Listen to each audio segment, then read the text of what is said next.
Praise the Lord. ஆண்டவராகிய இயேசு கிறிஸ்து நாமத்திலே உங்களை வாழ்த்துகிறேன். தேவனுடைய பிரசன்னமும் வல்லமையும் உங்களோடு இருப்பதாக. சங்கீதம் 138:8 கர்த்தர் எனக்காக யாவையும் செய்து முடிப்பார். நம்ம வாழ்விலே அநேக அற்புதங்களை அநேக அதிசயங்களை செய்திருக்க நம்ம நினைக்கிறது இல்லை. தாவீது ஒரு தொகுப்பாக அவன் நினைச்சு பார்க்கிறான். அவன் எங்கிருந்து நம்ம கொண்டு வந்தான். தாவீது சிறு வயதிலிருந்து அவன் குடும்பத்தினாலே அற்பமா எண்ணப்படும் போது அதே குடும்பத்திலே அவனை மேன்மையாக வைத்தார். 7 அண்ணன்களை கடந்தாலும் 8வதாக இவன் மேலதான் ராஜ்யபாரம் வந்தது. அது மாத்திரமில்ல, இந்த சவுலுடைய படையிலே போய் சேரும்போது, சவுலுக்குள்ளே போய் சேரும்போது ஜோனாத்தான் அந்த அரச தன் பதவியே விட்டு கொடுக்கும் அளவுக்கு இவன் மேல அவ்வளவு பிரிய வைத்து அவன் நேசிக்கக்கூடிய அளவுக்கு அந்த ஜோனாத்தானுடைய கண்களிலே இரக்கத்தை பெற்றதாக.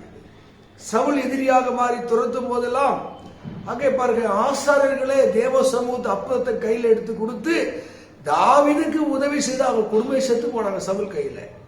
பாருங்க எப்படி கர்த்தர் உருவாக்குற. அது மாத்திரம் எதிரிகளாக அங்க பெலிஸ்தர்களும் தாவீதை சேர்த்து கொண்டு தாவீதுக்கு அடைக்கலம் கொடுத்து தாவீதை மேம்படுத்தினார். தாவீது அரசனாய் மாறின போது தாவீதுக்கு ஒரு ஆசை. பெத்லகேமே வந்து பெலிஸ்தர்கள் பிடிச்சிட்டாங்க. எனக்கு ஒரு ஆசை, பெத்லகேம் இருக்கிற கிணற்று தண்ணீர் வேணும். தாவீதுக்காக உயிர் கொடுக்கக்கூடிய ஆட்களையும் தேவன் ஆயத்தம் பண்ணினார். இதுக்கு தான் தாவீது சொல்றார், கர்த்தர் எனக்காக யாவையும் செய்து முடிப்பார்.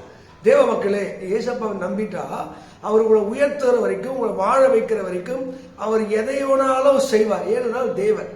அவர் நம்பினவர்களை அவர் கைவிட, நம்பினவர்களை வெக்கப்பட்டு போவதில்லை. மனுஷனால கூடாதான், தேவனால எல்லாம் கூடும். அருமையான இந்த செய்தி உங்க வாழ்க்கையை மாற்றட்டும். இதுவேளை இவரால் முடியும், அவரால் முடியும், அவர் தான் என்ன உயர்த்துவார், இவரு சரியா இருந்தா அவர் சரி, இல்லவே இல்லை. தேவன் நினைத்தால் உங்க வாழ்க்கை எல்லாமே மாறும். அதுதான் தாவீது உணர்ந்தான். தன் வாழ்க்கையை கடந்து வந்த பாதைகளை திரும்பி பார்க்கிறார். கர்த்தர் எனக்காக யாவையும் செய்து முடிப்பார்.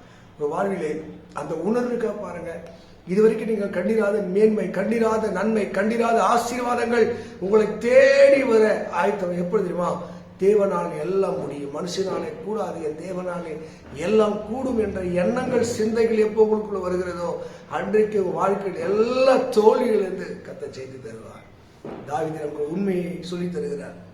கர்த்தர் எனக்காக யாவை, கர்த்தாவே உன் கையின் கிரிகளை நெகிழ விடாதிரும். எனக்கு தர வேண்டிய நன்மை, எனக்கு தர வேண்டிய ஆசீர்வாதத்தை நிறுத்திடாதீங்க அப்பா. இந்த நிலைக்கு நான் வந்தது, இந்த நிலைக்கு உயர்ந்தது உங்களுடைய தயவுள்ள காரணம், உங்களுடைய மாறாத அன்புதான் ஆண்டவரே என்று அவன் மன்றாடுகிறான், செபிக்கிறான். இன்றைக்கு ஒருவேளை இயேசுவே அன்புள்ள மக்களாக இருப்பீர்கள் என்றால், தெய்வத்தை நம்புகிற மக்களாக இருப்பீர்கள் என்றால், அவர் உங்களுக்காக செய்ய நினைத்ததை யாராலும் தடைப்பட முடியாது. நான் சொன்னதை செய்கிறது, நான் செய்ய நினைத்தது அது தடைப்படாது. இன்றைக்கு இந்த சங்கீதம் 138 அதிகாரம் 8 சொல்லப்பட்ட வாக்குத்தத்தங்கள் உங்க வாழ்க்கை நிறைவேறும். கர்த்தர் உங்களுக்காக அவர் யாவற்றை செய்து முடிப்பார். கர்த்தர் எனக்காக யாவற்றை செய்து முடிப்பார். கர்த்தர் நமக்காக எல்லாவற்றை செய்து முடிப்பார். ஏனென்றால் அவர் சொன்னதை செய்கிற வரைக்கும் அவர் அயர்ந்திராத தேவன். தன் மனதிலே எதெல்லாம் யோசித்தார், அதுதான் நம்முடைய ரட்சிப்பை என்ன பண்றாரா, பிரகாசத்தை போலும் நம்முடைய நீதியை எரிகிற தீவட்டியை போல மாறுகிறதுக்கு நான் உயர்ந்திரேன் என்று சொன்னார்.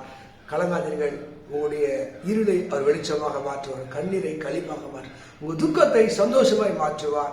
இந்த வேத வாக்கியம் உங்கள் வாழ்க்கையிலே பலிப்பதாக. God bless you. கர்த்தர் உங்களை ஆசீர்வதிப்பாராக.